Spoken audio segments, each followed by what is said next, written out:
ne cherchais qu'à distinguer les couleurs de l'appareil engagé dans sa descente. USR. Ouais. Un de ces vieux 727 dont ils se servent encore sur court-courrier. Sans doute la navette de Boston, ou celle de Washington.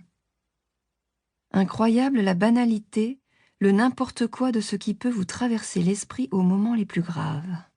« Maman! Maman !» Ethan, mon fils, secouait la manche de mon manteau. Sa voix de garçonnet de 7 ans couvrait celle du pasteur épiscopalien qui, en face de la bière, récitait avec solennité un passage de l'Apocalypse.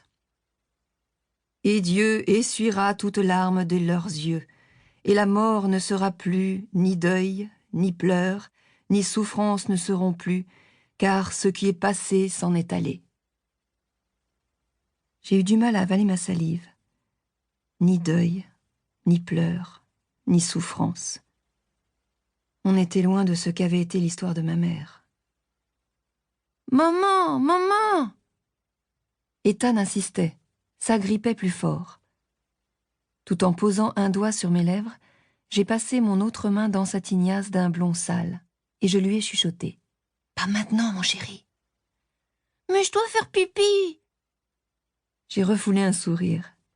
« Papa va t'amener », lui ai-je glissé en relevant la tête pour chercher des yeux mon ex-mari, Matt. Il se tenait de l'autre côté du cercueil, en retrait du petit groupe. En le voyant entrer dans la chapelle le matin, je n'avais pas été peu surprise. Depuis qu'il nous avait laissés 5 ans plus tôt, Ethan et moi, mes relations avec lui s'étaient cantonnées à un plan purement pratique. En clair, les seuls mots que nous avions échangés n'avaient concerné que notre enfant et les hideuses questions d'argent qui, en général, obligent même les protagonistes des divorces les plus empoisonnés à se parler au téléphone. Ces quelques tentatives de conciliation s'étaient heurtées à un mur de glace de ma part. Si bizarre que cela puisse paraître, je ne suis jamais vraiment arrivée à lui pardonner d'avoir pris la porte pour tomber droit dans les bras d'elle, Miss Sus Micro, la poupée journaliste de Channel 4 New York.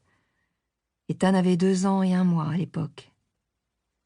Mais enfin, il faut savoir encaisser ce genre de petits coups du sort, n'est-ce pas?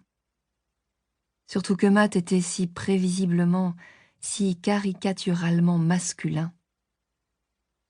Il y a toutefois un point que je dois concéder à celui qui a été mon mari.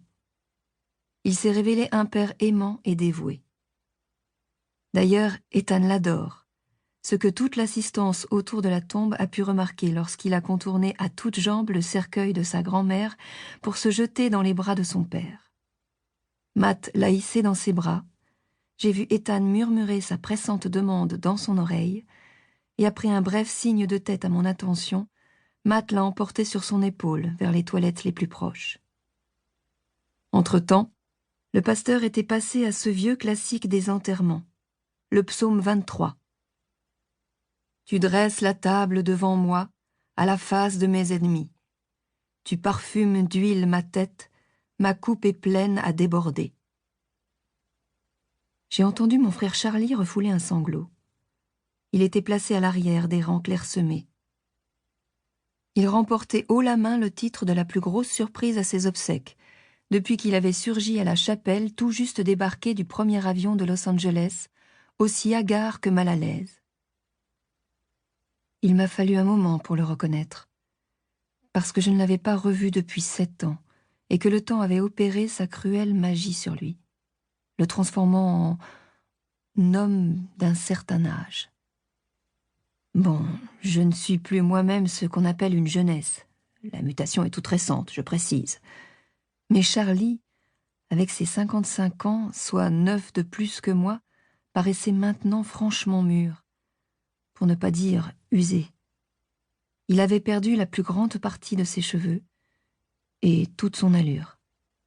Ses traits s'étaient empâtés et sa taille, enflée en chambre à air, faisait de son costume de deuil mal ajusté une faute de goût encore plus consternante. Une cravate noire constellée de taches de sauce pendouillait de son col de chemise ouvert. Toute son apparence évoquait de désastreuses habitudes alimentaires et un désenchantement général. Si ce dernier sentiment m'était nettement familier, Je n'en étais pas moins... Pour continuer à écouter ce livre audio gratuitement, cliquez sur le lien dans la description et vous pourrez l'écouter en entier sans frais grâce à l'essai de 30 jours d'Audible.